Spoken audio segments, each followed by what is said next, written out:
Welcome back to my channel. ഇപ്പോൾ പുതിയൊരു വീഡിയോയിലേക്ക് എല്ലാവർക്കും സ്വാഗതം. അപ്പോൾ ഞാനിന്ന് വന്നിരിക്കുന്നത് പതക്കരൾ എങ്ങനെ ഒന്ന് പുരട്ടിയെടുക്കാമെന്ന്, അതായത് റോസ്റ്റ് ചെയ്യാമെന്ന്.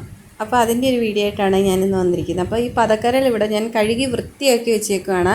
എല്ലാവർക്കും ഇഷ്ടപ്പെടുമോ എന്നറിയത്തില്ല, എങ്കിലും ഇഷ്ടപ്പെടുന്നവർ ഇങ്ങനെ ഒന്ന് ചെയ്ത് നോക്കുക.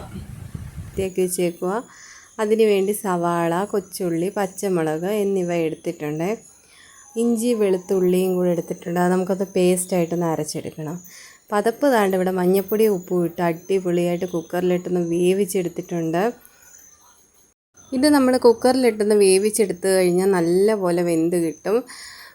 പിന്നെ ഇത് കഴിക്കാൻ നല്ല ടേസ്റ്റാണ്. ഞാൻ ഈ പറയുന്ന രീതിക്കൊന്ന് വെച്ചാൽ നല്ല അടിപൊളി ടേസ്റ്റാണ് കഴിക്കാൻ. അപ്പോൾ ഇങ്ങനെ തന്നെ വെച്ച് കഴിക്കാൻ നോക്കുക. നമ്മൾ പുരട്ടിയാണ് എടുക്കുന്നത്. ഒരു ചീനിച്ചട്ടി വെച്ച് അതിലേക്ക് ഞാൻ വെളിച്ചെണ്ണയാണ് ഒഴിച്ചു കൊടുക്കുന്നത്. വെളിച്ചെണ്ണ ഒന്ന് ചൂടായതിന് ശേഷം കുറച്ച് പെരിഞ്ജീരകം ഞാൻ ഇതിലേക്ക് ഇട്ട് കൊടുക്കുന്നുണ്ട്. അപ്പോൾ ഞാൻ അതിലേക്ക് ഇഞ്ചി വെളുത്തുള്ളി ചതച്ചതിട്ട് കൊടുക്കും. നമുക്ക് വേണമെങ്കിൽ പേസ്റ്റാക്കി എടുക്കാം, ചതച്ചെടുക്കാൻ നമ്മുടെ ഇഷ്ടം പോലെ നമുക്ക് ചെയ്തിടാവുന്നതാണ്. അപ്പോൾ ഇതൊന്ന് വഴണ്ട് വരണം, ഒന്ന് മൂത്ത് വരണം. 2 തണ്ട് നാടൻ കറിവേപ്പിലയും കൂടെ ഞാൻ ഇതിലേക്ക് ചേർത്തിട്ടുണ്ട്. അപ്പോൾ ഇത് ചേർത്ത് ഇതൊന്ന് മൂപ്പിച്ചെടുക്കുക. മൂത്ത് കഴിയുമ്പോൾ നല്ല സ്മെല്ല് വരും. അതിന് ശേഷം വേണം നമ്മൾ ചെറുള്ളി സവാളയൊക്കെ ഇട്ട് കൊടുക്കാനേ. അപ്പോൾ ഞാനിവിടെ ചെറിയ ഉണ്ടമുളക് എടുത്തിട്ടുണ്ട്. പിന്നെ നേരത്തെ നമ്മൾ പറഞ്ഞ ഐറ്റംസ് എല്ലാം ഉണ്ട്, അത് ഇതിലേക്ക് ചേർത്ത് കൊടുക്കാം. ചേർത്ത് കൊടുത്ത് ഒന്ന് വഴറ്റിയെടുക്കാം. ഇതിനകത്ത് ഉപ്പൊന്നും സവാളയ്ക്കകത്ത് ചേർക്കേണ്ട.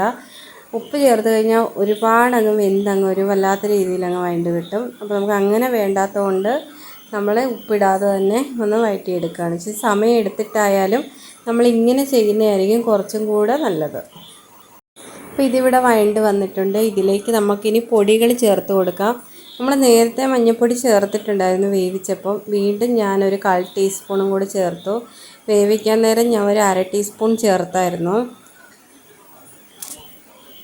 ഗരം മസാല പൊടി ചേർത്ത് കൊടുക്കണം. ഇത് നമ്മൾ വീട്ടിൽ തന്നെ വറുത്ത പൊടിയാണ്, ഗരം മസാല പൊടി. അപ്പോൾ അത് ചേർത്ത് കൊടുക്കണം. പിന്നെ കുരുമുളക് പൊടി മസ്റ്റായിട്ടും കുറച്ച് തോനെ കുരുമുളക് പൊടി ചേർത്ത് കൊടുക്കണം.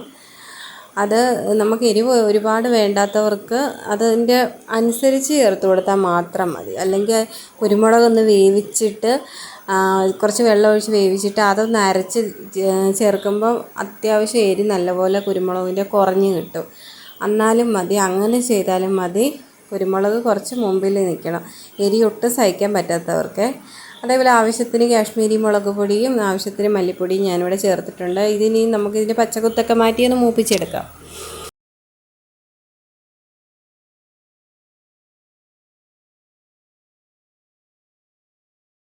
നേരത്തെ വേവിച്ച് വെച്ചിരുന്ന പതപ്പ് നമുക്ക് ഇതിലേക്ക് ചേർത്ത് കൊടുക്കാവുന്നതാണ്. ഇത് നമ്മൾ പുരട്ടിയാണ് എടുക്കുന്നത്.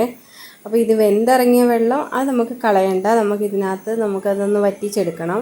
അപ്പോൾ ഇനിയും ഇതിൽ കിടന്ന് നല്ല പോലെ ഒന്ന് വെന്ത് കിട്ടും. നല്ല സോഫ്റ്റാണ് ഇത് കഴിക്കാൻ.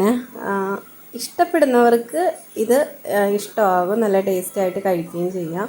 ഇഷ്ടമല്ലാത്തവർക്ക് അവർക്കത് കഴിക്കാൻ പറ്റത്തില്ലല്ലോ. താല്പര്യമില്ലാത്തവർക്ക് പിന്നെ പറഞ്ഞിട്ട് കാര്യമില്ലല്ലോ. അപ്പോൾ ഇത് ഇഷ്ടമുള്ളവരൊക്കെ കാണും, അവരൊക്കെ ഒന്ന് ട്രൈ ചെയ്ത് നോക്കുക കേട്ടോ.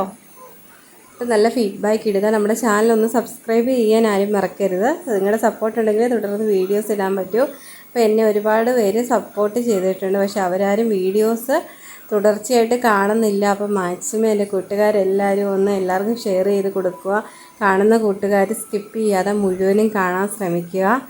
ഓക്കെ, അപ്പോൾ ഇത് വളരെ ടേസ്റ്റി ആയിട്ടുള്ള നമ്മുടെ പതപ്പ് പുരട്ടിയെടുത്തത് ഇവിടെ റെഡി ആയിട്ടുണ്ട്. അപ്പോൾ അടിപൊളി ടേസ്റ്റാണ്. നല്ല ചീനിപ്പുഴുക്കിൻ്റെ കൂടെ ഒക്കെ കഴിക്കാൻ നല്ല അടിപൊളി ടേസ്റ്റാണ്. കാണുമ്പോൾ തന്നെ വായിൽ വെള്ളം ഊറുന്നില്ലേ. ഇതേ രീതിയിൽ ഇത് വെക്കണം, അല്ലാതെ വെറുതെ വെച്ചിട്ട് കാര്യമില്ല. ഞാൻ ഈ പറഞ്ഞ രീതിയിൽ വെച്ചാൽ മാത്രമേ നിങ്ങൾക്ക് ഇതേ നല്ല ടേസ്റ്റി നിങ്ങൾക്ക് കഴിക്കാൻ പറ്റത്തുള്ളൂ.